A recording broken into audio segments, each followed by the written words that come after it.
안녕하십니까? 건강전략연구소입니다. 이번 시간에는 사람의 간에 기생하는 흡충으로서 간흡충과 유사하지만 상당한 차이가 있는 간질에 대해서 이야기해 보겠습니다. 앞의 영상에서 제가 간흡충을 알벤다졸로 치료하는 방법을 설명드린 적이 있었습니다. 간흡충은 우리나라에서 가장 많이 감염되는 기생충으로서 프라지칸텔로 치료할 수 있고요. 또한 제가 설명드린 대체 치료법으로 알벤다졸을 이용해서 치료할 수가 있습니다. 이렇게 사람의 간에 기생하는 흡충으로서 간흡충이 매우 많이 알려져 있는데요. 이외에도 간질이라는 기생충이 있습니다. 이 간질은 이름 자체에서 뇌전증을 생각하실지 모르겠는데요. 정신을 잃고 발작을 일으키는 그 질병을 생각하실지 모르겠습니다. 여기서 간질이라는 것은 기생충의 이름을 뜻하는 것입니다. 이 간질의 가장 큰 차이점이자 문제점이라면 흡충류를 치료할 수 있는 프라지칸텔이 간질에게는 효과가 없다는 점입니다. 이 간흡충과 간질에 대한 내용을 논문을 통해서 살펴보시겠습니다. 2013년 서민 교수님이 발표하신 논문입니다.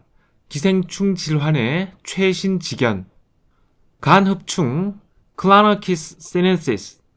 간흡충은 2013년 발표된 자료에서 1.9%의 전국 감염률을 기록함으로써 1992년 이후 20년째 대변 검사로 진단되는 기생충 중 1위의 자리를 지켰다.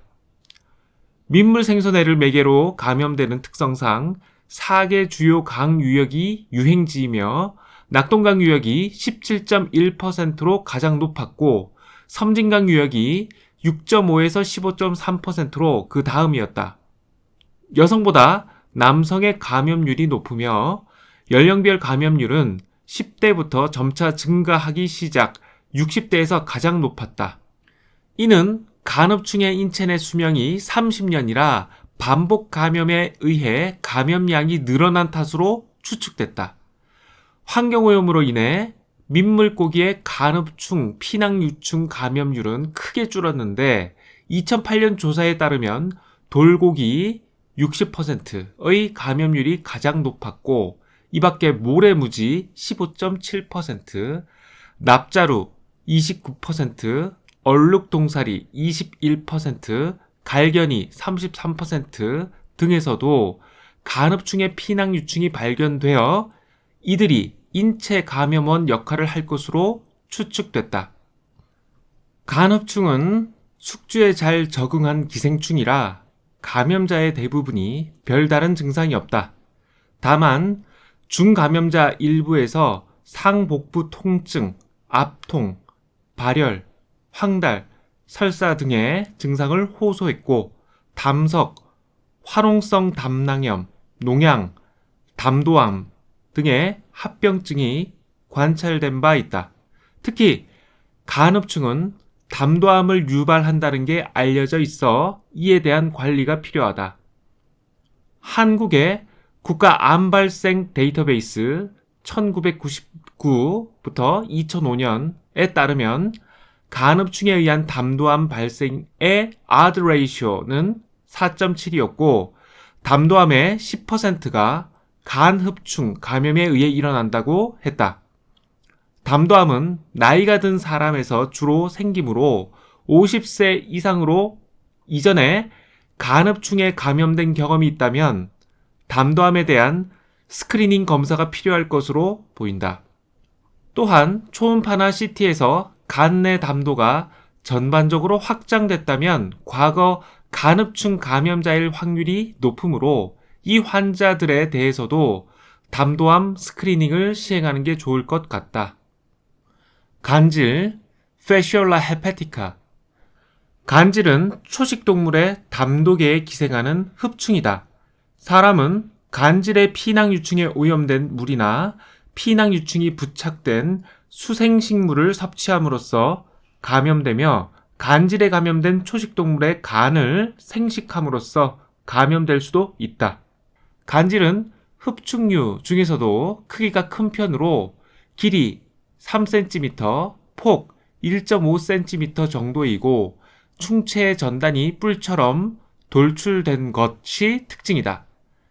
양이나 소를 방목하는 중남미, 미국, 멕시코, 독일, 스페인, 프랑스 등에서 빈번히 발생하고 한국에서도 종종 인체 감염이 보고되고 있다.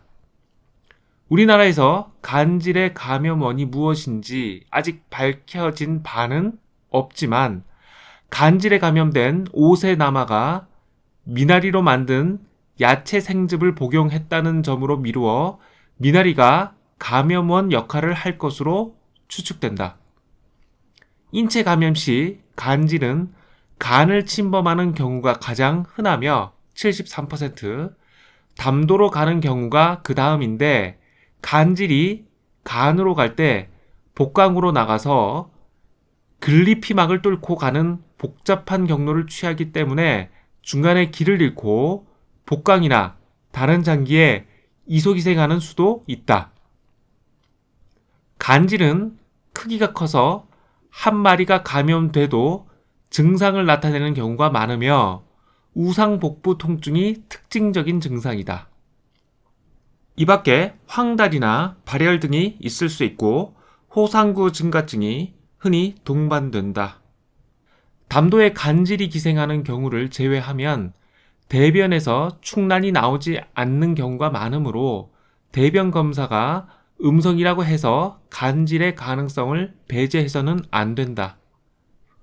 간질이 간실질에 기생할 때는 CT에서 결절 비슷한 미소 농양이 다수 발견되는 것이 특징적인 소견이며 담도에 기생할 때는 내시경 역행 최담관 조영술에서 충만 결손이 관찰되기도 한다. 간질은 흡충으로서는 드물게 프라지퀀텔에 잘 듣지 않는데 트리클라벤다졸이 효과를 봤다는 보고가 있다.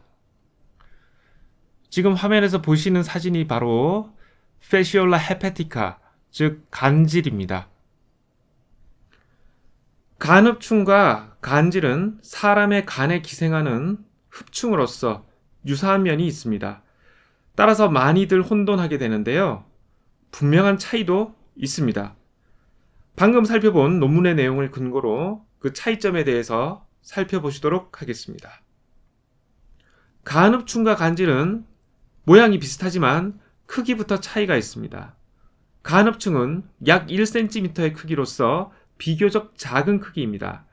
그런데 간질은 약 3cm의 길이로 상당히 큰 크기의 기생충이라고 볼 수 있습니다. 간흡충은 감염되더라도 아무런 증상이 없는 경우가 많습니다. 이에 반해서 간질은 한 마리만 감염되더라도 크기가 커서인지 증상이 나타납니다. 우상복부의 통증이 특징이라고 볼 수 있습니다. 간흡충은 주로 민물고기를 회로 먹을 때 감염되는 경우가 많습니다. 이에 반해서 간질은 대부분 미나리를 섭취함으로써 미나리를 익히지 않고 섭취함으로써 감염되고요. 또한 소의 간을 생식하면서 소의 간을 익히지 않고 먹음으로써 감염됩니다. 많은 분들께서 미나리를 통해서 간흡충이 감염된다고 하시는 경우가 많은데요. 그것은 간질과 간흡충을 혼돈해서 생긴 문제라고 생각합니다. 그리고 소고기를 먹음으로써 또 간흡충이 감염된다고도 많이 얘기를 하시는데 소고기를 통해서 감염되는 간에 기생하는 기생충은 간질입니다. 이 기생충들의 수명을 말씀드리면 간흡충의 경우에는 약 25년에서 30년 정도 사람의 몸에 기생하는 것으로 되어 있고요. 간질의 경우에는 약 5년에서 10년 정도 기생하는 것으로 되어 있습니다. 최장 기간은 약 13년 정도 기생한 경우도 있다고 합니다. 간질에 있어서 가장 큰 문제는 결론적으로 치료제입니다. 간흡충의 경우는 사실 큰 문제는 되지 않습니다. 감염이 진단될 경우 프라지퀀테를 쓰면 쉽게 치료가 될 수 있습니다. 이에 반해서 간질은 프라지퀀텔로 치료가 되지 않고요. 트리클라벤다졸이라는 약품을 사용해야 됩니다. 그런데 이 트리클라벤다졸이라는 약품은 흔하게 구할 수가 없습니다. 약국에서 판매하지 않는 것은 물론이고요. 의사들이 구하는 것도 그렇게 쉽지는 않은 것으로 되어 있습니다. 평소에 회를 많이 드신다면, 그 중에서도 민물고기 회를 많이 드신다면 간 흡충의 감염을 의심하시면 되겠습니다. 사실 프라지퀀텔로 쉽게 치료할 수 있고, 또한 알벤다졸로도 쉽게 치료할 수 있기 때문에 크게 걱정하실 부분은 아니라고 생각하셔도 되겠습니다. 이에 반해서 간질은 쉽게 치료되지 않습니다. 프라지퀀텔로 치료되지 않습니다. 따라서 신경을 쓰셔야 되는데요. 자, 간질에 감염될 가능성이 높으신 분들은 앞에서 설명드렸듯이 수생식물인 미나리를 생식을 많이 했을 경우, 미나리를 생으로 즐겨 드실 경우 걱정을 좀 해보셔야 되겠고, 또한 소의 간을 생식으로 익히지 않고 자주 드신다면 간질의 감염을 의심해 보셔야 됩니다. 그리고 우상복부에 복통이 자주 일어난다. 자, 이럴 경우에도 간질의 감염을 의심해 보셔야 하겠습니다. 간흡충에 비해서 간질이 많이 발견되지는 않는 것이 사실입니다. 그렇지만 우리나라에서 미나리를 생식하거나 소의 간을 생식하는 경우는 매우 드문 것은 아니기 때문에 종종 감염이 보고됩니다. 그런데 이러한 간질을 치료하는 약품은 프라지퀀텔이 아닌 트리클라벤다졸입니다. 트리클라벤다졸은 상당히 구하기 어려운데요. 약국에서 판매하지 않는 것은 물론이고, 의사가 치료를 위해서 구하더라도 쉽게 구할 수 없습니다. 오늘은 여기까지 해서 간흡충과 간질에 대한 전반적인 설명을 드렸고요. 다음 시간에는 이 간질에 대한 치료법과 그 관련된 약품에 대해서 간단하게 설명을 드리겠습니다.